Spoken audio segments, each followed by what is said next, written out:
Hello my dear friends. आज की इस वीडियो में आप सभी का फिर एक बार स्वागत है। आज हम द हिंदू से एक न्यूज़ के बारे में डिस्कस करने वाले हैं। तो क्वेश्चन ये है कि what is the need of the hour in autism care. इसके साथ और भी कुछ क्वेश्चंस हैं, जैसे ऑटिज्म का क्या कारण है, इसके अर्ली इम्प्रूवमेंट और इसको कैसे और बेहतर बना सकते हैं।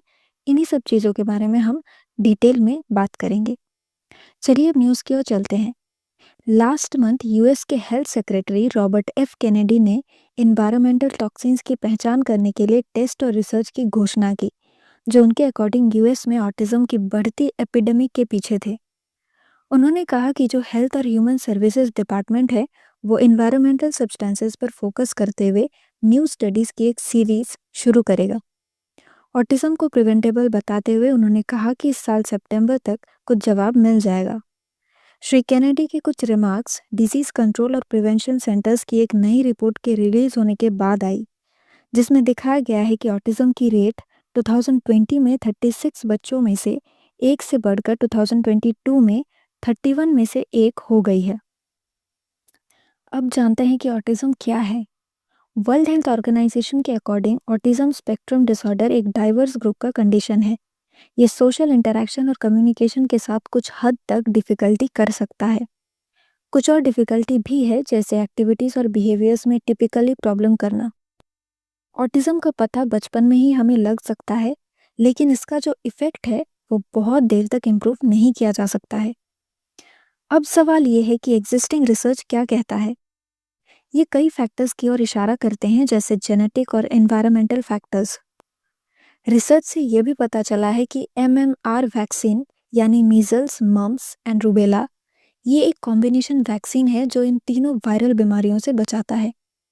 तो रिसर्च से ये पता चला है कि ये MMR वैक्सीन, जिसे अब रिजेक्ट किए गए स्टडी में ऑटिज्म से जोड़ा गया था, वो ऑटिज्म का कारण नहीं है, और ना ही कोई बचपन के वैक्सीन से ऑटिज्म के बढ़ने का रिस्क होता है। तो क्या इसे रोका जा सकता है? एम्स न्यू दिल्ली के चाइल्ड न्यूरोलॉजिस्ट शेफाली गुलाटी का कहना है कि कई फैक्टर्स के इफेक्ट के कारण इसे रोकना मुश्किल हो सकता है। हेल्थ सर्विस की बात करें तो उसमें जो प्रिवेंशन है वो प्राइमरी, सेकेंडरी और टर्शियरी प्रिवेंशन को इंक्लूड करती है। वैसे ये जो प्राइमरी प्रिवेंशन है वो अभी तक पूरी तरह से पॉसिबल नहीं हो सकती है, क्योंकि ऑटिज्म के रीजंस को समझने के लिए और ज़्यादा रिसर्च करने की ज़रूरत है। तो इसलिए सेकेंडरी और टर्शियरी प्रिवेंशन पर फोकस करना इम्पॉर्टेंट है, जिसमें अर्ली इम्प्रूवमेंट और केसेस को आइडेंटिफाई करना और हेल्प के लिए इंटरवेंशन करना शामिल है।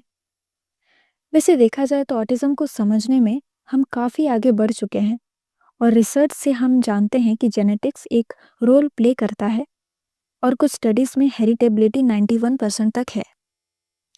ऑटिज्म वैसे तो ट्रेडिशनल टाइप बीमारी नहीं है, यह बायोलॉजी और एनवायरनमेंट के कॉम्प्लेक्स इंटरप्ले द्वारा शेप लेने वाला एक डेवलपमेंटल डिफरेंस है।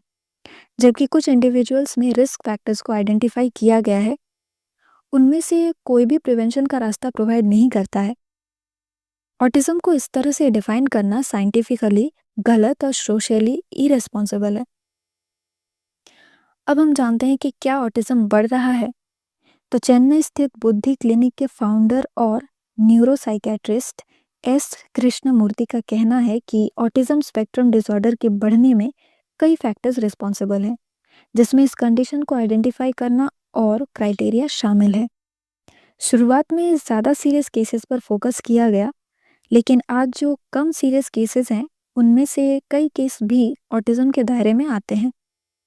उन्होंने यह भी कहा कि जेनेटिक प्रसार के अलावा आज कई इन्वायरमेंटल फैक्टर्स भी ऐसे हैं जो ASD को बढ़ावा दे सकते हैं। इसके बाद गीता शंकरन ने कहा है कि वीकेंड जो है वो ऑटिज्म के लिए एक रिसोर्स सेंटर है। चेन्नई में इसके इम्प्रूवमेंट में इंक्रीज देखा गया है, और जैसे जैसे पॉपुलेशन बढ़ती है टोटल केसेस की संख्या में प्रोपोर्शनेट इंक्रीज होती है। चलिए अब आगे बढ़ते हैं। ASD केयर और सपोर्ट के लिए क्या करना चाहिए, इस पर डॉक्टर कृष्णमूर्ति कहते हैं कि इस समय हम हर केसेस को जल्दी ही इम्प्रूव करने और इंटरवेंशन करने से बहुत दूर है, इसलिए यह अभी भी प्रायोरिटी होनी चाहिए।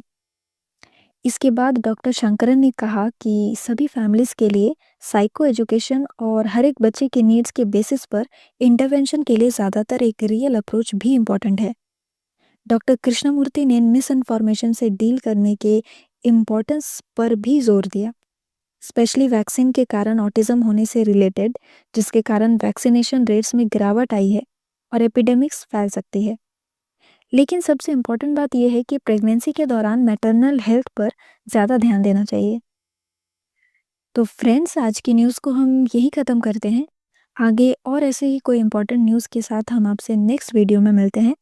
तब तक के लिए आप हमारे वीडियो को लाइक, शेयर और चैनल को सब्सक्राइब करना ना भूलें।